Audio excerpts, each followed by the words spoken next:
My dad used to say something to me that I still remember to this day. The secret to being successful in business is not the hot sweats, it's the cold sweats.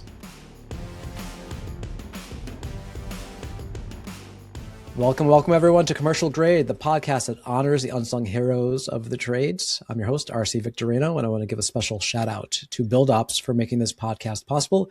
Check them out, buildops.com.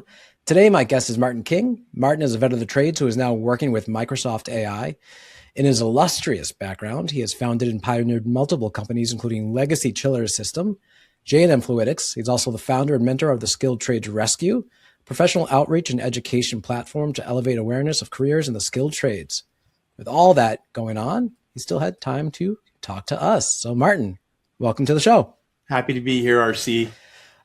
So I've said this before in another different podcast that I interviewed, but there's multiple ways where we get guests to the show. And some of it, folks reach out to us. Some of it is just like from networking, maybe customers or BuildOps or whatever it may be. And sometimes, sometimes I go out on my own and just scour the interwebs and see folks who have something interesting to say. And you fall into that camp. So just for context for everyone else, the Skilled Trades Rescue, really want to dive into that a lot. And you've been very vocal on that online.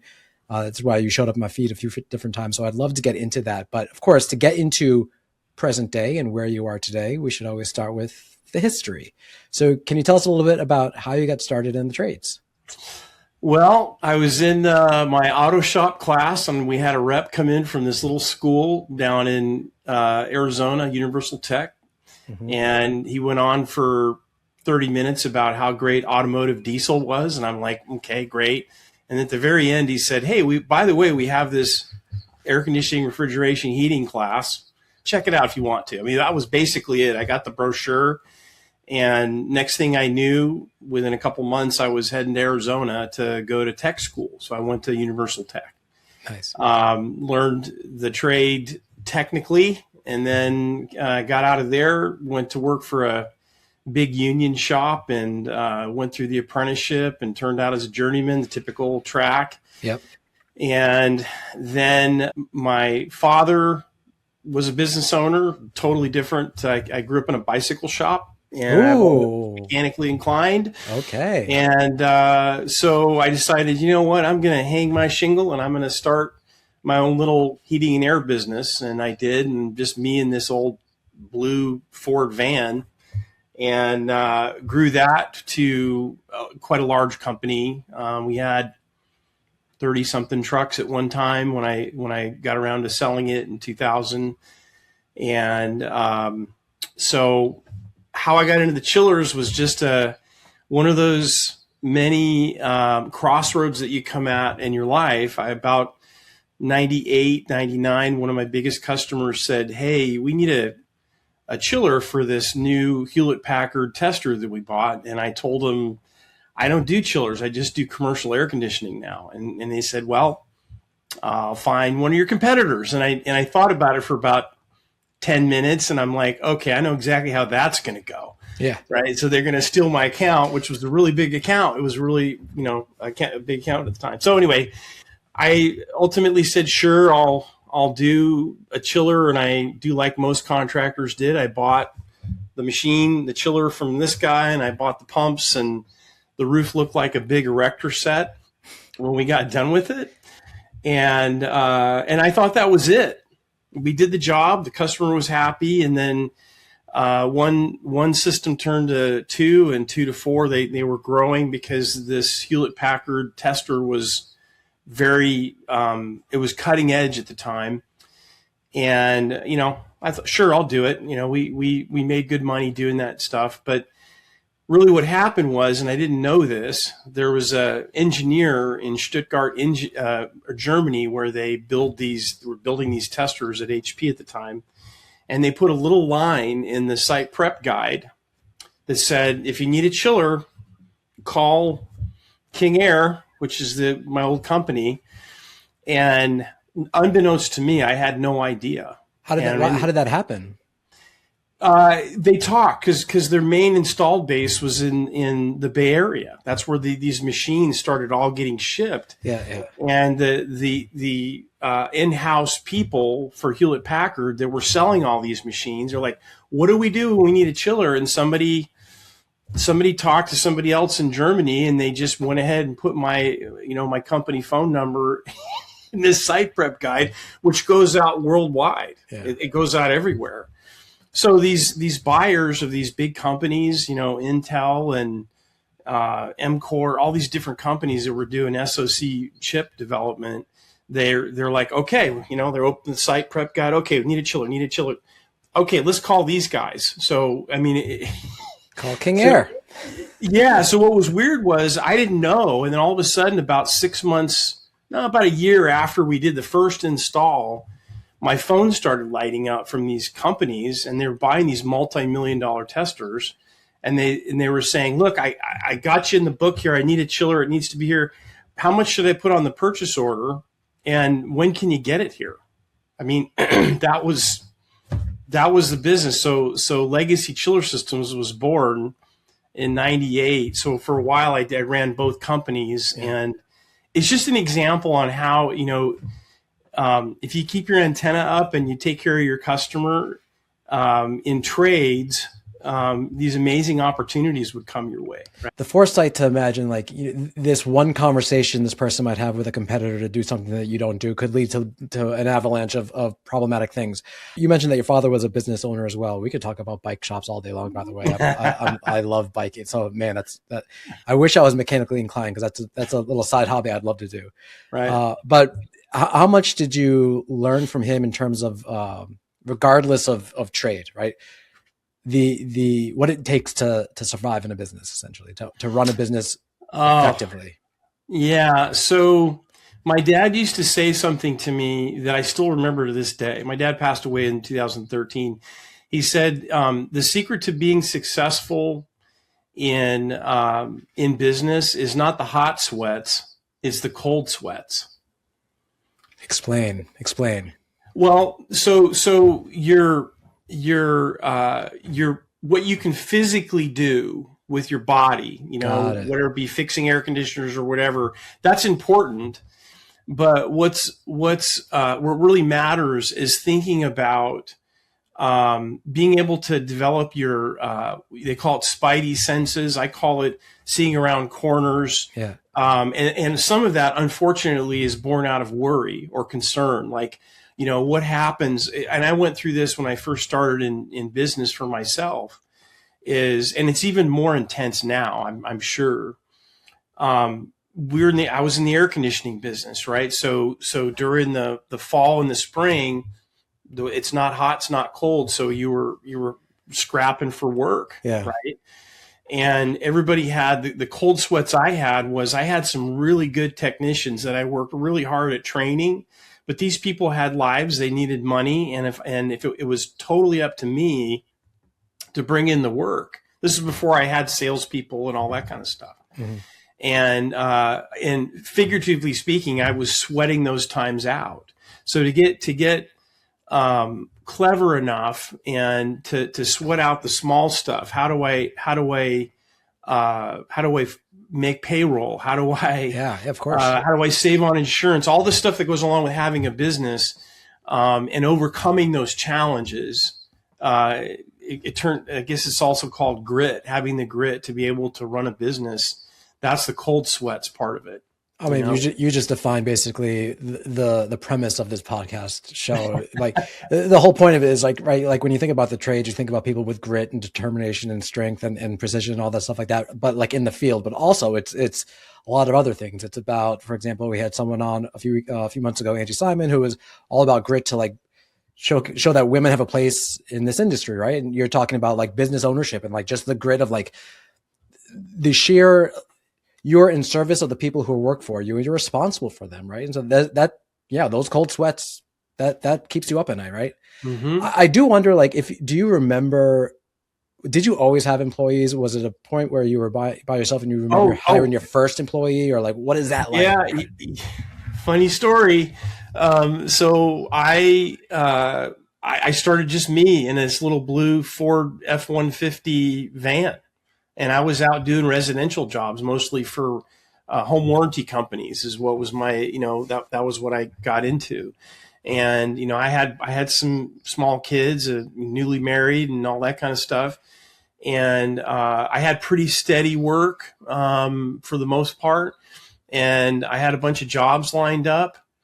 And I actually made a big mistake. I jumped the gun and hired my first employee, and I had no idea what I was doing. Zero.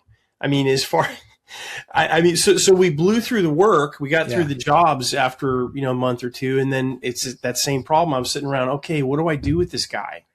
And I had him out working on my property because I just wanted to keep him busy. He was a really good guy.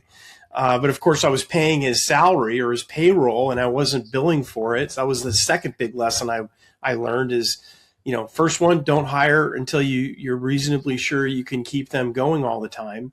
And second of all, you want to make sure that you're constantly working on building the sales, building the business, because that's how your business backlog and stuff. And I didn't know about any of that stuff. Sure. Right. Yeah. So is it like, gosh, but it's still very difficult. Like you have backlog, but you also have customer experience. Like you can't have too long of a backlog. Like there's got to be the perfect balance of feeding the pipeline at just the right amount. Yeah, when you're first starting out, the biggest challenge is the cycles, because in all business owners, and I don't care really, I mean, when you get large enough, when I had salespeople and I had managers and all that kind of stuff, I was at a point where I didn't have to push the tools anymore. But in that time when I was physically, I had to work because I was the face of the company. You're selling because it's slow. And then, the business builds up and you've got a good backlog going on. And then what you do?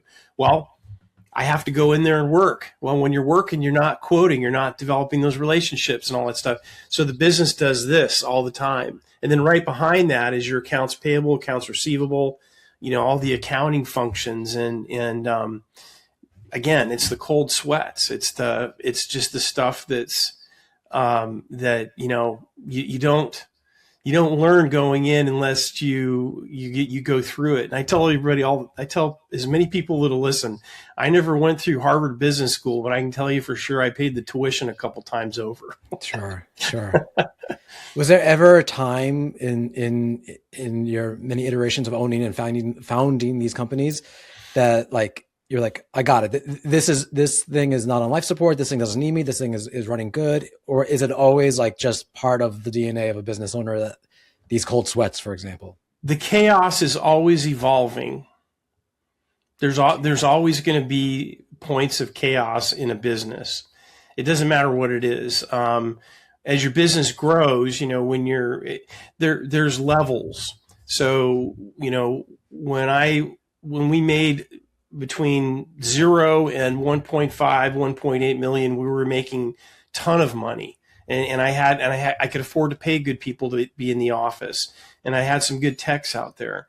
And as soon as I went over 2.2, 2.3 million, you're required almost to hire additional administration to run that business. And I was working my butt off and we were making less money. And we didn't get to the next tier until we got into the 3.5, 4 million range. And then we were making a lot of money. And then once you get above that 4.5, 4.6 million, then you got to hire more administrative staff and you have more, so there's tiers to it. But to answer your question, all along the way, the chaos is there. And it's and you have to move and shift with it. That's just the nature of the beast.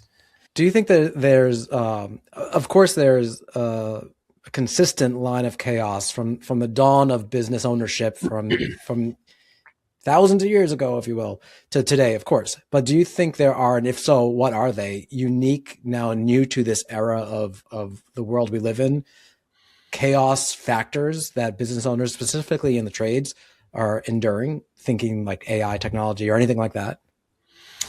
Yeah. So let's talk about, it always comes down to the people. right? It used to be that uh, the the technician at large, okay, when I was coming up, um, they there was a draw to stay in the same company Yeah. a lot longer, even if the company wasn't doing as well as you'd like or the opportunities weren't there. There was a little bit more. I won't call it grit. I would just say the acumen of how workers, skilled trade professionals operated was different. Now there needs to be a higher level of emotional connection to that company, and you hear this word community floating around all the time now.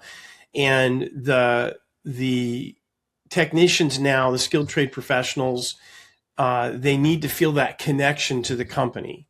And if you can make that connection, if you can, if the pros out there feel that, I'm in on this mission of this company, and I do see a pathway on how I'm going to be successful, they'll be very dedicated. That grit is still there, but there has to be more purpose to it. I don't know if that makes any sense. But why? So why is that? Like, and why is that needed? Is it just generational? Is it some sort of external factors that make this be the case, or is there something else that's making it be that there needs to be something more intrinsic in why someone works for someone else? Well, right now it has a lot to do. There's a lot of factors to it, but I believe the biggest driver right now, RC, is the shortages. The shortages have metastasized into a lot of different areas. And one of them is the employers, if they find a superstar, somebody that, maybe a 2-3 year technician, and they're just great, their attitude's great, they're going to pay them very well. And in that situation, you got to do whatever you can to get them going. But there's a lot of people, a lot of contractors out there that are in these very aggressive markets, a lot of competition, and they're paying technicians a very higher wage that haven't necessarily lined up their skill set with it. But that employee knows that there's 5 or 6 other companies out there that will just hire him or her, and they'll jump. They'll jump. And some of these companies, and it was starting to just, when I sold my company again, back in 2000, I still talk to a lot of people these days. Non-union now, I was a non-union shop on, because there's that can be a big distinction, but non-union shops are paying, finder's fees. They're paying finder's fees to the technician that jumps, and they're paying finder's fees for the folks that find them, just to get them, right? Jeez. It's like professional sports almost. Yeah, right. My goodness. Well, I mean, this is actually dovetails nicely into skilled trades rescue. I feel like when we did our prep call, you did talk about that word superstar came up during our conversation. I feel like, and you were talking about even like long ago, the need to identify and bring in more superstars. And of course, right. Correct me if I'm wrong, but I believe part of it was like, if you want to be able to bring in more superstars, that means you have to have a larger pool, right? Like the percentages just play against you. If you have a small pool, then you're going to have fewer. Forgive me, I'm a Mariners fan, so I'm going to say, Julio Rodriguez is out there, but like insert whatever athlete you want to, but like, so you need a larger pool to choose from in order to even get more superstars. So can you tell us a little bit more about that? I think that's the impetus and motivation a little bit for you with launching Skilled Trades Rescue. Yeah, well, I did it. I did a couple of reasons why I decided to move into Skilled Trade Rescue and I think we might have mentioned this. When I was a contractor, I complained all the time to my leadership team that we've got to find people. There's not enough people, and the big frustration for me, and I think this still goes on, is if you have in any given community, demographic or region, you'll have a certain number of superstars floating around, right? And those superstars will jump companies. And what was happening with me, I was in business for a while. We were either firing or somebody quit usually quit to go, work for another company for a couple dollars an hour. And then about 3 or 4 later, they're back at my doorstep. Hey man, I messed up. I want to come back. Right. So I spent a lot of time complaining about the shortages. And, one of my cornerstones of my skilled trade rescue effort is, I'm putting my money where my mouth is. I'm going to try and do something about it while I still have a few marbles running around. So that's that. As far as the other drivers of the business, I've seen a lot of the challenges that are modern day challenges. And I mentioned a while ago about wages, right? You get a newbie coming into the trades, bright person, man or woman, doesn't matter. They've got the bedside manner to talk to the customers, and they've got the technical ability to really learn and grow and all that kind of stuff. Ever more than before is when the trajectory of the wages are rising very quickly, way faster than they used to. Now, unions are more structured, but they're following this too. If they've got a superstar in the making, they're going to do whatever they can. For example, if they've got a 3-year apprentice, some union shops are putting these guys at foreman wages, whatever they can get away with to get that person to stay in the union and stay with the company. Well, one of the biggest problems with that is the high schools eliminated home economics. They don't teach money management anymore, right? So this is one of my big things. Is I coach a lot of the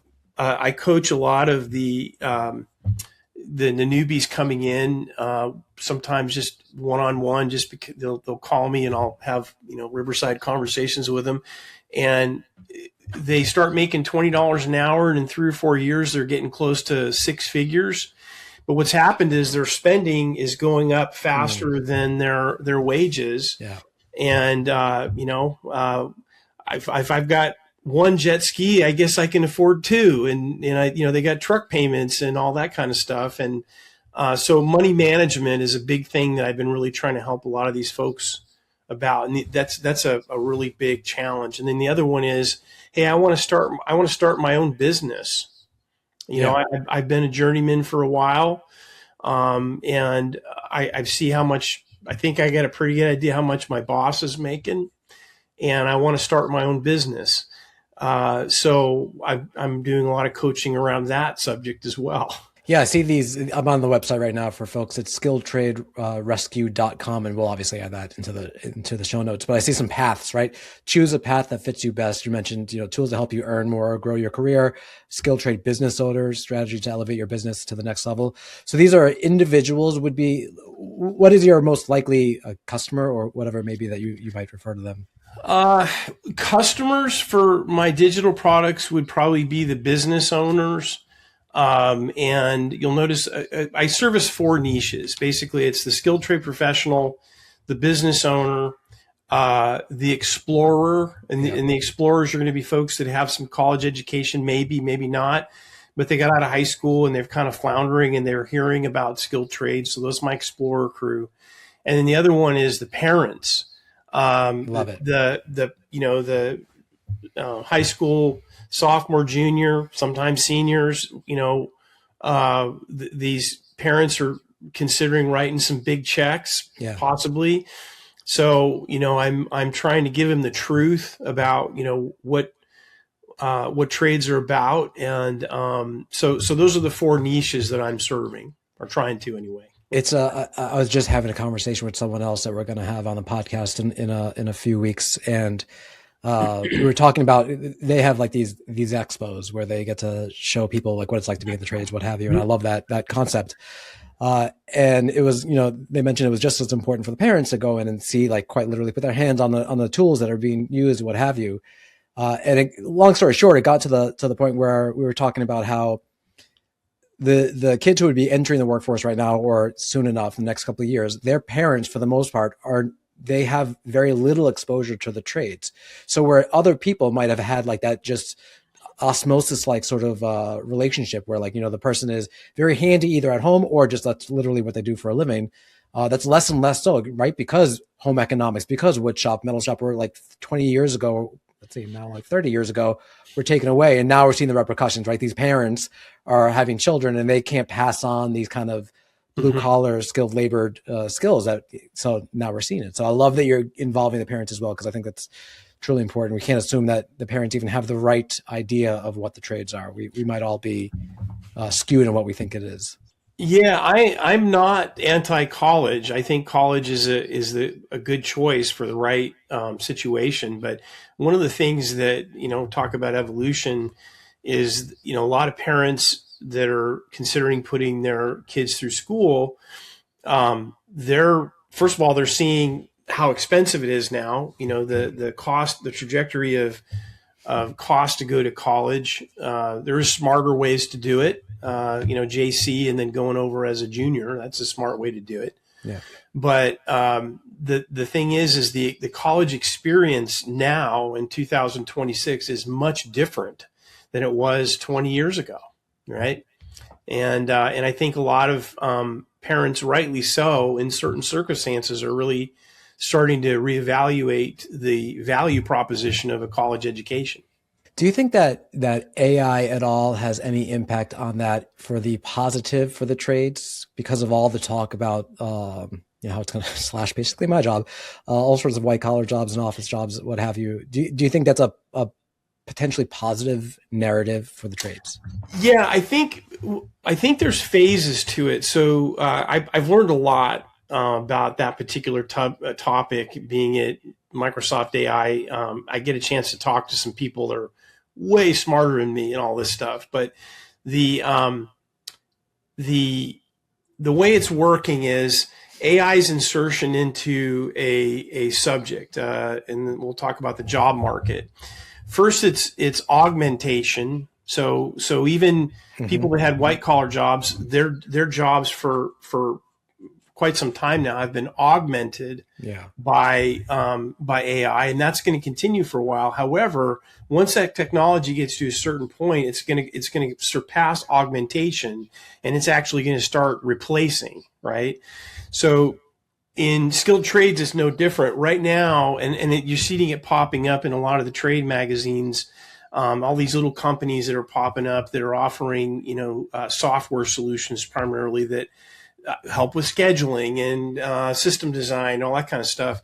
We're just now entering what I'm calling the serious augmentation stage of for skilled trades. So it's going to, for example, manufacturers. I was a chiller manufacturer for many years, and the AI will be at a point where you can train an AI model, and I actually experimented with this recently.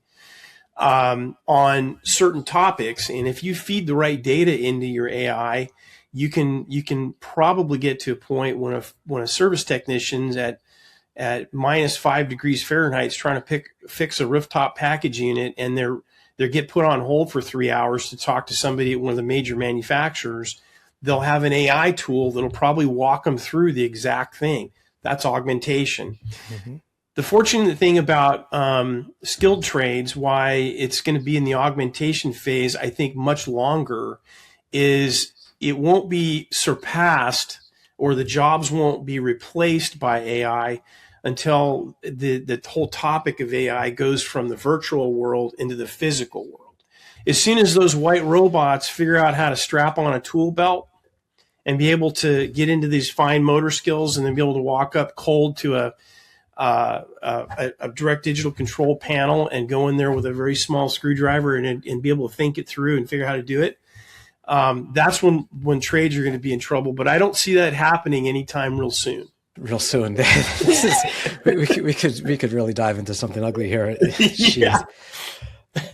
Moving that along though. So sorry to be a fun sponge. I'm just. I mean, it's intent. It is a conversation we all should be having anyway, right, regardless. Before I ask this next question, I actually want to precursor with a question that lingers on still to the superstar thing. So you were talking about superstars. Can you just define to me, like, what is in this field, what do you define as superstar? What does that mean? All right. So I'll just rapid fire the list. So creativity, problem solving. In other words, they're creative people. They know how to problem solve. They know how to research and apply what they've learned to a real problem in the field. And here's the big one, and this is the hard one: having good bedside manner. So, for example, a lot of people understand medical stuff, right? So, in the medical world, if you're getting brain surgery, you probably don't. If your brain surgeon doesn't necessarily have the best people skills, is that a problem or not? Well, probably not, because you're not hiring them to be your best friend. But it sure would help if the brain surgeon had a personality and had the ability to have you to make you feel about the decisions that you're making are smart ones. I'll bring that into like car mechanics, right? If I have a car mechanic who I just don't like, I don't like him. He's just gruff or mean. Like, why? I have other options. I'll go somewhere else. Like, I'll find someone else, because like it's just, I'm uncomfortable having to pay this money to fix my car anyway. Like, I'm not in a spot where I'm very happy to begin with. I need someone to soften the blow a little bit, like make me feel better about the situation. So yeah, for sure. Like, I would just choose someone else, because this is already like uncomfortable for me. I don't want you to add to that by being just meh or just rude in general. So if you're saying that those are superstars, right? So that's all applied superstar things. Probably the biggest one is on the inward company culture is, it's probably a little overdone, team player. I guess what is really important for a superstar is to have a respectful attitude and patience when dealing with the ownership of the company and their coworkers. That's the big deal, because I had this happen to me. When you have a big shop, you have a couple superstars on the technical side, but they get back to the office and they're bad mouthing their coworkers and they're bad mouthing the company and they're bad mouthing the ownership. That wipes out a lot of that stuff, because you're creating real issues. So that's the biggest inside one. The other ones were more outside and dealing with the public and their problems that you're trying to solve. When do those traits appear? So for someone who's trying to either cultivate someone or identify the right hires or whatever it may be, when can you tell that someone is a superstar or has the makings of a superstar? How can you identify those earlier on? Great question, Skinny. They don't have to come out of a trade school. Yeah. What I used to use, and there's a bunch of them out there. Caliper was one. I used to, no matter how they came to me, whether that be from a current trade school graduate or somebody who's been in the field for a while, or maybe somebody who, because I did this a few times, I would go to Home Depot and just meet this person, that, hey, where's your insulation at? The store, you changed the store around. You got an employee there that really, really cared. Yeah. I hired a few of those people. Great. They knew absolutely nothing about HVAC. And I bring them in to do a personality profile on them. And there were certain traits that I could pretty much predict. Not 100% accuracy, but it really made a huge difference in pre-evaluation. If you give me somebody that's got the core in their personality, I can teach them anything. I can teach them how to fix air conditioners and chillers. I think that's such an interesting take, because we always think about the actual skill itself, right? And make sure can they do the job. But if some things are easier to teach and hand off and pass knowledge to than other things, and so you might as well invest a little bit more time on finding the folks of those like intangibles that are harder to truly pass off your knowledge to, because then you're working with a stronger piece of clay when you do that, when you're picking these quote unquote superstars. Okay, one more question before we shift over to lightning round. Okay. About superstars. What is the narrative that folks in the trade should be conveying to attract anyone really, but honestly, truly superstars. So what I mean by that is like, there's all this conversation about you can make a lot of money or this is impervious to AI for now. Do you think, is there a core narrative or talking point that folks should be rallying around that truly is what hits home for these superstars and just for folks in general who are potentially interested in the trades? You know, I can only speak from my perspective, and I didn't, when I got out of trade school, I thought I knew everything. I didn't know anything. And I would say the truth would be, if you learn a skill, and again, my skill is HVAC refrigeration, and you're competent at that, you've got a good personality, and you work hard. What I've been blown away with, even now today, is the sheer vastness of the opportunities, the directions I can go. So just talking again, refrigeration, air conditioning, right? So if you learn the trade, nowadays you can go controls. You can go working on air conditioning. You can go working on refrigeration. You can work for the compressor the component manufacturers. Those all have different channels that you couldn't even imagine. For example, I'm doing some consulting now, and I'm doing work with MRI service companies where they go out and fix MRIs. Well, every MRI has a chiller on it, right? Oh. So every CT, every linear accelerator, every data center uses chilled water. I mean, it just goes into all these different things. So I'd say the fact that it's going to be around, you're probably not going to get replaced by AI. The money is way better than you find online, and that can go on. That's a whole other thing I can discuss. And the opportunities that you can expect if you apply yourself and keep your antenna up for what's out there are probably the three biggest things that I can think of that make the argument for trades these days. I think it's a nice, you brought it back to the antenna up, which led you to how you got into what you got into with chillers anyway, because you kept your antenna up. So I think that's a great lesson from this episode is to just, look up, you always be looking around and looking for those opportunities, because they're not necessarily going to be shoved in your face, and you just might have to find them as they float by, essentially. Mm-hmm.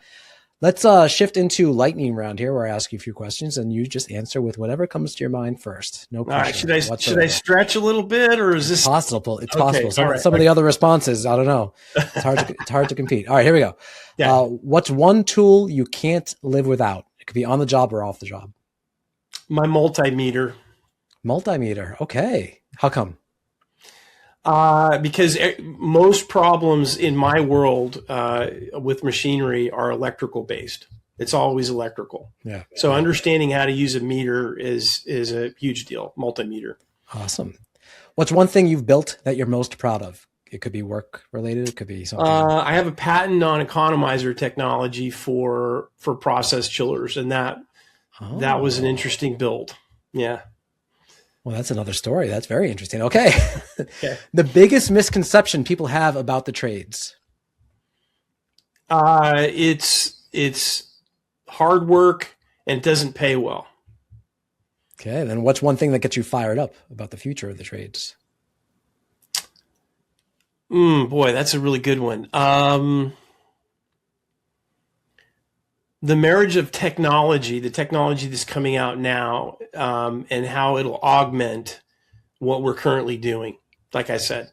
Yeah, and I really like that, actually, the way that you outlined that. And I mean, obviously you got some great intel from folks at Microsoft as well on these stages, I guess, if you will, of technology and AI. That really shed some light for me as well, scarily, but also just in general, it was nice. So Martin, thank you so much for joining us today. I really appreciate you. And where can folks learn more about the work that you're doing, essentially? SkilledTradeRescue.com. They can reach me there. I'm also on LinkedIn, all over the place. I'm out there. Yeah. And we'll add those to the show notes as well. So thanks so much for joining us. And for everyone else, until next time, keep building. All right. Thanks for doing what you're doing, RC. Thank you so much. Take care. Bye-bye.